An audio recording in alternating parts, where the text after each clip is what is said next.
morning, good evening, everyone. This is Luda Kopekina with GAI Insights. Welcome to Daily AI News.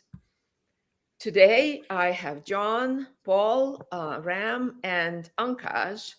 Ram is our guest analyst, and he joins us periodically, and he is a CEO of two companies involved in AI. Welcome, Ram. Good morning. So we are going to review 6 articles. They're at gaiinsights.com/articles, and we will rate them essential, important, and optional. Please share with us in comments and otherwise whether you agree or disagree with our ratings as we proceed. Okay, let's start with the first article, Ankaj, please. Sure, thanks, Luda.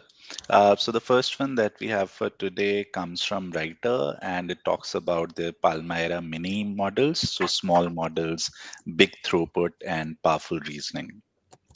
Yes, Palmyra's is known for semantic graphs where they store a lot of information, and as a result, and RAG, as a result, they're faster and have more accuracy and have more security.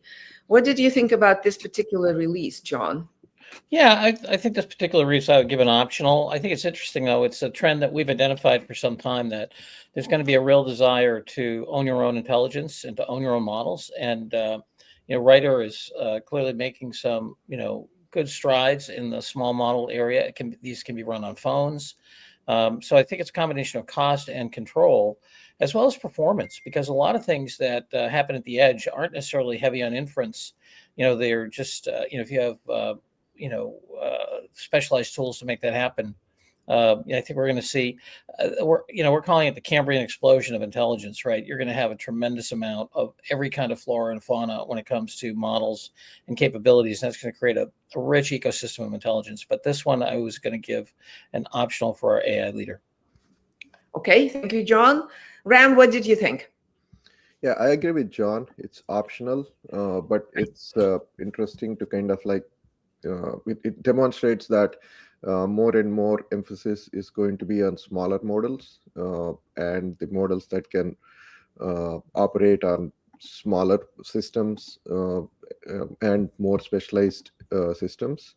Yeah. So Palmyra has a model for healthcare, model for finance, and they're looking to how to operate these models at the edge devices and in manufacturing and all these areas like where there may not be internet connectivity, etc. So it's a very exciting to see this type of smaller models develop to support edge AI. So it's an interesting space to continue to watch, but as of now, it's an optional because it's still experimental stage. Okay, thank you, Ram. Ankaj, optional. We're going optional. What do you think? Optional for me as well, Luda. I think there are a lot of other models which are offering similar functionality in the market. So right now, optional. Okay, optional, Paul. We're beating this one. Yeah, no, definitely optional. I mean, they are part of a buyer's guide, the research that Ankaj led. I think one of the things notable about Writer, we've been hearing a lot about Writer here, but Writer continues to invest in their proprietary models, both for large and small, which is kind of atypical for someone who doesn't have billions of dollars of capital here. So they are against the trend. We saw a number of ISVs drop their proprietary models in the last 6 months, but they have not. And they've got a lot of momentum. And Mike Davis and I were down at their conference in New York 6-9 months ago, and a lot of customers really like their products. But definitely optional. It's definitely a product announcement, but definitely optional. Yeah. Okay, optional. But it's probably because they have tighter security, Paul. They also have this advanced RAG that can be used in specialized enterprise domains. So maybe that's the reason for their popularity. But the thesis was that scale counts, right? So the bigger model beats all the other models out there. So the bigger, and you need more compute for that. Maybe we're finding a completely different dynamic going on with these smaller specialized models.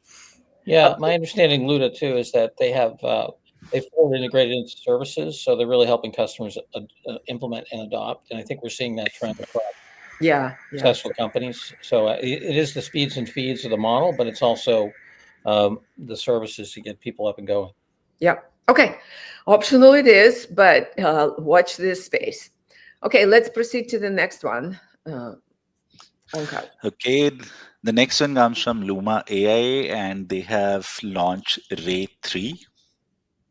Yeah, Luma raised quite a bit of money, and it's rumored that they're going to raise about $1 billion at 32 billion valuation this year, if they haven't already, or getting there already. So very well recognized company pushing the boundary of or again small models. What did you think about this, Ram? Yeah, it's a really good. So from the product itself, it's optional, the reading itself, but it's a uh, high upgrade. And also, when you look at the release, they are focusing on fidelity, physics, adherence, right? So it's basically, when you look at some of the video, you can kind of like see how, based on the prompt that is given to them, like how it is able to adhere to the physics. So that's like fascinating to see. And also, it's a HDR video. We're fascinated by VO that got released recently by Google, and this is like even bigger upgrade on top of it. And it's more of a film director quality type of video, and the annotations, and basically ability to annotate it and control the whole visualization and the video at the HDR level is fascinating to watch. I'm really uh, excited to kind of like see, but still at the same time, it is still like small video clips. It's not at a place where you could generate long form video. However, the consistency around from one clip to the other clip and the physics around it, it's fascinating to watch. Okay, so optional from Ram. John, what did you think? Yeah, Everyday Miracles. This thing's amazing. I mean, if you go through, it's just wild how beautiful and fantastic it is. You know, I thought about being a filmmaker when I was in college, and man, we would have killed for this thing. It was just Yeah. unbelievable. Yeah. The other thing that I think we have to remember is that we're evolving to a post-language, environment. And the majority, well, depending upon how you do it, either a big part or about half of our brain is dedicated to vision. All depends on how you count it and so forth. And obviously, people who are blind, aren't half dead. But the dominance of the visual is so great, and now we have these environments, and things in here matter, like the high definition, the fidelity of the colors, for example. It's up to 16, layers of color, and that just allows all kinds of nuance. And the brain is very, there's this notion of the uncanny valley. Can you tell the difference between the virtual version and the real version? And I think we're starting to cross that uncanny valley. So you can kind of still tell that these are synthetic, but it won't be much longer. So incredibly important area, optional article. Okay, going optional. Paul, Optional. Ankash. I was important on this one. I think while I understand that this is not right away useful for an enterprise AI leader, but I think 6 months back, we used to think about all these text to image models like this as well, right? And I was working on a piece for our conference, creating a deck, and I sort of created that entire deck using ChatGPT's image generation and Google's Nano Banana, right? So I am thinking that maybe just 6 months down the line, we will see use of these text to video models everywhere, even in enterprises. Maybe they will replace PowerPoints or other documents or other form of communication. So I just want to bring this to the notice of an AI leader, that this is something, yeah, that you need to look at. Maybe it will become cheaper going forward. It will become even faster. We will have longer videos. So because of those reasons, I felt this is important. I could support that. Actually, when I was reading last night, I thought it was important. So I don't know what happened between last night and today. Yeah, I was on the important side as well. I was looking at the competition, trying to understand where this sits. And it appears that Ray 3 takes the first stage at storytelling concepts, cinematic quality, but for complex editing and motion fidelity, Runway and Kling takes the top spot. So it's getting there, but not quite there. But it is an important development. They're pushing the envelope, as Ankash, you're saying, quite a bit. So I was also on the important side. Okay, let's go important. Yeah, I can support important as well. I Great. think Thanks, the Ryan. the Thanks, Rob. advertising and really the whole the departments that deal with multimedia within the company Yeah. would Okay. be. I can Thank support. you. Important it is. Let's proceed. Okay, the next one comes from XAI, and this is a new model called Grok 4 Fast. Yeah. Um, Ankash, what did you think? I know you've been looking at that when it was announced. Sure, Luda. So basically, this is a version of the Grok 4 model. And according to XAI, they claim that this uses 40% fewer thinking tokens on average. And overall, as well, there's a 98% reduction in price to achieve the same performance as Grok 4. So faster and a cheaper model. And it has similar performance compared to OpenAI's GPT-5. It also alternates between two different models. One is a smart efficient model, and then there is a deeper reasoning model similar to GPT-5 as well. Uh, so I was between important and optional, Luda. I think important because we are getting such a good performance at a cheaper price, and but optional because we haven't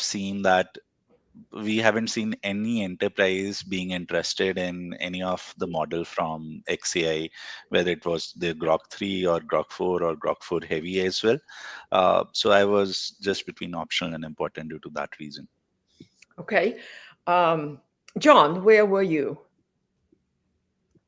I was on important. Look, this is radically lower cost. If you got to be a little careful, some of the stuff that Grok claims doesn't always pan out the way they say. So, I mean, the proof of the pudding will be in the tasting, as they say. But I think it's important for the AI leader to understand this. I think Grok is, for at least two reasons. One, they're clearly, pushing, inference cheap and performance, and their ability to adapt and go forward. And second is, X and Twitter as a feed is very important here. And who knows when they might try to take some of the data they have from other domains like Tesla and so forth, and make it available use it to improve their inference and understanding and intelligence. So I think it's worth keeping an eye on as an AI leader. Yeah, I certainly think that it is on the important side because the enterprises, Ankash, you're right. There were several problems with the data and security and the like with the Grok models, but they've tightened those, right? And now the performance is quite significantly higher, so much better. At some point, enterprises will look around and take that as a leading model. The performance is great. So we're going important. Ram, what do you think? Yeah, I can support important. And my reasoning is that even though Grok adoption may not be as prominent with the enterprises, but as we move towards like a LLM new, basically you don't want to depend on one model, right? So you want to be, as an enterprise, you want to depend on multiple models. And also Twitter or in general, that space is of interest to enterprises. So this can be part of the one of the orchestrations that the organizations can do as part of like building their infrastructure. So it's important from that standpoint Okay. to have to exposure to this. Thank you, Ram. We're going important, Paul, okay? Yeah, I think it's definitely important. I think it's notable. I mean, 2 years ago, X was not even a player in this frontier model stuff. So it shows you what you can do in China and what you can do with aggressive build out a data center, his Colossus thing, how quickly you can come up to being in the category. So I think from that, I think the second thing is this is this is just another great example of how intense the competition is on those benchmarks. So all the Chinese and everyone has got a scoreboard that they're really going after using the I forget what the semi analysis things here. I think the third thing is these are proprietary ones, but he's open sourcing his earlier ones here. So this idea of going hard with your proprietary ones, but then coming back with open source one is an interesting model that OpenAI starting at least announced they're going to do, and we got to want to watch it. Artificial analysis. Thanks, Ankash. Yeah, Paul, I'm not with you in terms of easy to enter. I mean, Musk can enter here. Between his billions and the data he has through Twitter, he can finance it himself. He can also get financing. I think it's hard to enter at this level. Yeah. There might be a couple of players, and certainly Chinese government and so forth. We've seen 10 plus open source models in China that are 90% as good. Yeah, absolutely. I think you got the government behind that. And Or yes, like companies. yeah. All I'm saying is that I don't see Musk is a horse of another color when it comes to U.S. Agreed. My only point, it called the government China for 10 and Musk is 11. There's 11 people have come out of nowhere in the last 2 years. Yeah, and then I think you've got the algorithmic innovation with the smaller models and so forth. So these 70 billion and 7 billion parameter models are going to start to come up. New algorithms, obviously, the UAE and others in the Middle East are putting a lot of money down. I agree with you. It's going to continue to be contested. Okay, important it is. Let's before we go to the next one, Ashish commented on the previous one, the Ray 3, that it will also play in the physical AI, and that's an important development as well. That is absolutely true. Okay, let's proceed to the next one, Ankash, please. Sure, Luda. So the next one comes from VentureBeat, and it talks about how Moody's cut their credit memo prep from 40 hours to 2 minutes with modular AI agents. An interesting write-up with lessons to carry away from the experience, and also seems like what they've built is pretty popular internally. So what did you think about this, Ram? Yeah, so I think it's essential. It also, like when I start looking at it and reading it, reminds me of the frameworks that John proposed, that WINS framework, as well as Own Your Intelligence. This is a classic case of own your intelligence and then build your AI systems. And also it's a very good example of how enterprises that need to look at building agentic AI at this point of time. So I was this is a common conversation that I have when I talk to the executives and at the companies. They're like, okay, we have all these LLMs. Like, how do we make them applicable to my business and process, right? So and this lays out a very good example of how you should think about modularity and small models and specialized agents, sort of thing. And how to build workflows that enterprise can support. And this particular case is basically a credit memo, right? It's one of the most important formal document in finance industry, right? It basically big showcase that complex and compliant processes could be done with agentic AI. And even more than that, it's like a 40 plus hours of analyst work reduced to 2 minutes, right? So it's mind-blowing, the amount of productivity and what analysts can do with a power like this. So from that standpoint, not only just for the finance industry, but every industry out there who is trying to figure out how they can implement an agentic system that is reliable and and has the compliance. And of course, you still need a human supervisor to look at and validate it, but the productivity and the approach. The productivity is mind blowing, and approach is something that everybody should learn, should pay attention to. Okay.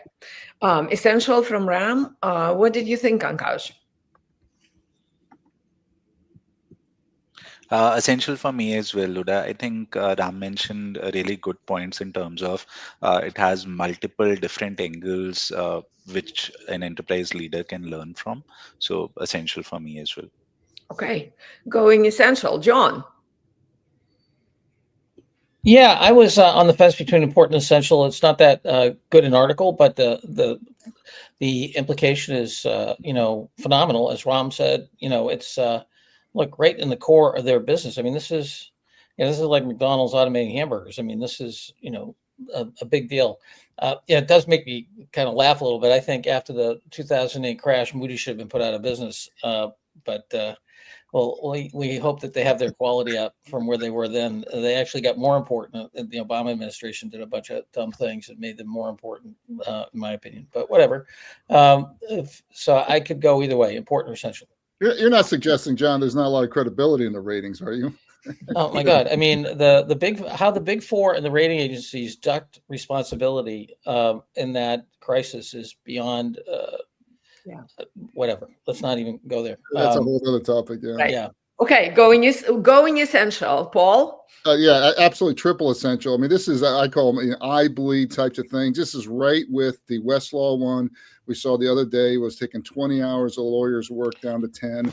These AI leaders absolutely need to understand these case studies where you've got 20, 30 hours of work for knowledge workers earning $150,000 or more, taking it down to 10. Those are the types of things people need to focus on. This is the reality today, and so many executives still do not understand this, in my observation, and aren't focusing on that because they still think these robots are not as good as the monkey brains. And this is absolutely essential. Okay, absolutely essential from Paul. Vivek comments that it would be good if they shared how they did eval, meaning the automatic evaluations of the results. And obviously, and there are some, I would have liked to know how they actually did the orchestrator agent that they talk about, but don't really go into detail. So there are many things lacking, but overall, this is the forwardable, very much so, article that has a lot of lessons learned. But Yeah, can I just- competitors? That's the secret sauce. Yeah, no, but absolutely, right? I know. yeah, but this is different. Vivek is a really important point. I think we're going to see across the economy, and I think we're in the wrong place from a regulatory standpoint. Look, Moody's gets a lot of its business because it's baked into regulation. Therefore, it has a higher responsibility to be transparent in their algorithms. This is not just straight up competition, because a lot of their demand would not be there were it not for regulation. Yeah. So I think that I think we're in a bad place when it comes to Silicon Valley in terms of the idea of having they get the benefits of regulated industries, but they take none of the responsibility or the risk. And I can't believe that I haven't read the decision yet that the judge allowed Google to keep Chrome. I mean, my goodness, it's just ridiculous. Especially with these models coming along, that would have been a real place to make the market more competitive. Anyway, but this notion of having transparency, whether it's healthcare, pharma, financial services, safety and risk when it comes to regulating nuclear power plants, things like that, we should have a protocol. And the government's done this before, where the government can get access to things and review them for safety and validity without disclosing them competitively. So I think we're too far over in the unregulated parts of Silicon Valley. I'm fine for Silicon Valley to be totally unregulated, but don't take any government money for anything. Yeah. Okay. So this is another discussion. We will go essential on this one and proceed. Ankash, please. Okay, the next one that we have for today comes from Anthropic, and it's a case study about how Future House powers scientific discovery agents with Claude. Yeah. Very fascinating what they have achieved and what they're doing in for science. What do you think about this, John? Oh boy, I went into this thing so excited, ready to give it essential, and now I'm on the fence between optional and important, just because there's no there. It talks about the different agents, and and I hate their naming thing about owl and falcon, and I don't know, chickadee. It's just terrible. But crow. But forget their naming thing. The notion, this notion of the different parts of the scientific process and how it is not a linear, one, two, three, four, five process that actually you go and it's much more of an interactive process, a pooled activity. You look at previous research, you come up with some ideas, you might think about testing some stuff, you go to see, if something like that's been done. And I think it's incredibly important to have power tools for science because there's so much new discovery. And I think that the pace of discovery is going to accelerate tremendously. I think we're going to see an explosion in hard sciences because reinforcement learning techniques are very compatible with hard science outcomes because it's easy to figure out what your goal and objective function is that you're trying to improve toward. So I think this is an incredibly important area. Maybe I could give it an essential. I don't know. I think it's an essential domain. I was just so disappointed that it didn't give us more in terms of how it actually performs in the context of scientific creation.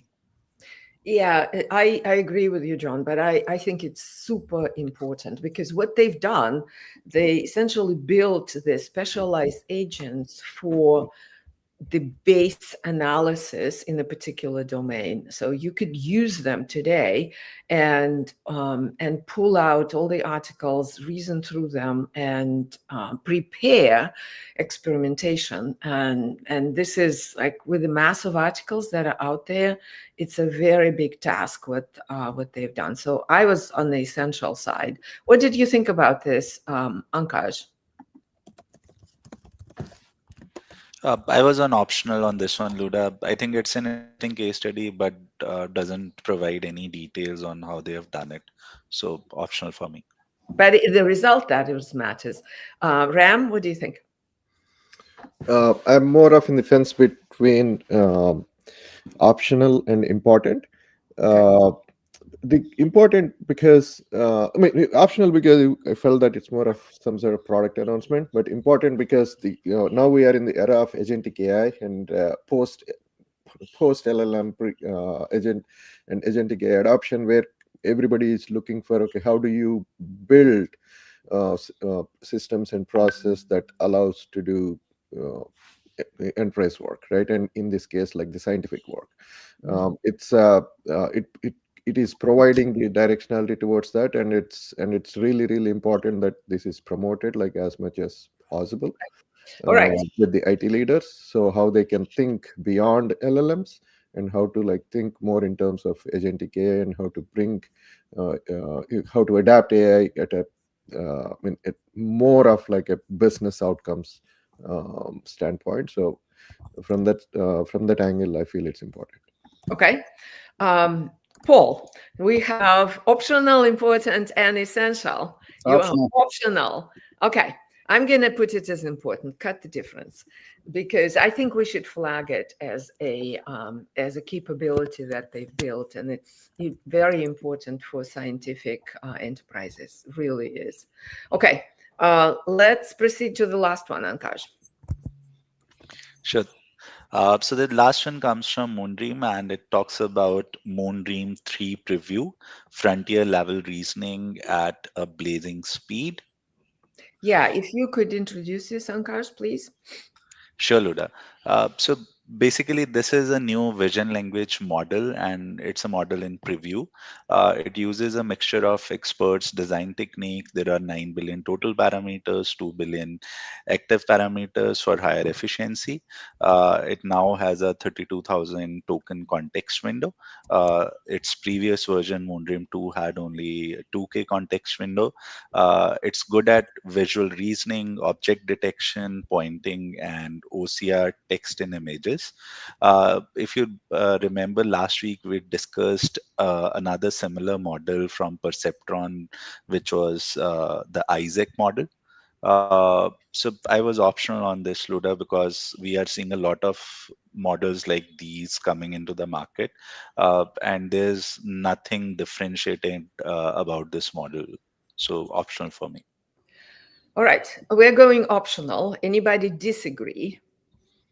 Okay, optional it is. And Vivek agrees with the important on the previous one, and he's in the biotech space, certainly very science related, and he already forwarded the article to his R&D team. So important topic. I think we've hit the rating. So great. If as Ankash prepares the scorecard, please, what announcements do we have? Paul, John, Ram? Yeah, three things. Forwardability, I think, is a really important proxy. So, Vivek, I appreciate you sharing that. Tonight's learning lab is from Lucinda Lindy. She's going to be talking evals, an important topic. We've been talking on this show multiple times. So join us 4 Pacific, 7 p.m. Eastern. Second is our conference is now a week away, and we are headed towards a sellout, possibly as early as today. So if you haven't got your ticket, you need to get it in. We're having just a fabulous interest in it. Great. Thank you. And for today, we have 1 essential, 3 important, and 2 optional. So thank you all for listening, participating. Thanks, Vivek. Thanks, Valda. Really appreciate it. Ram, thanks for joining. And we'll see you tomorrow.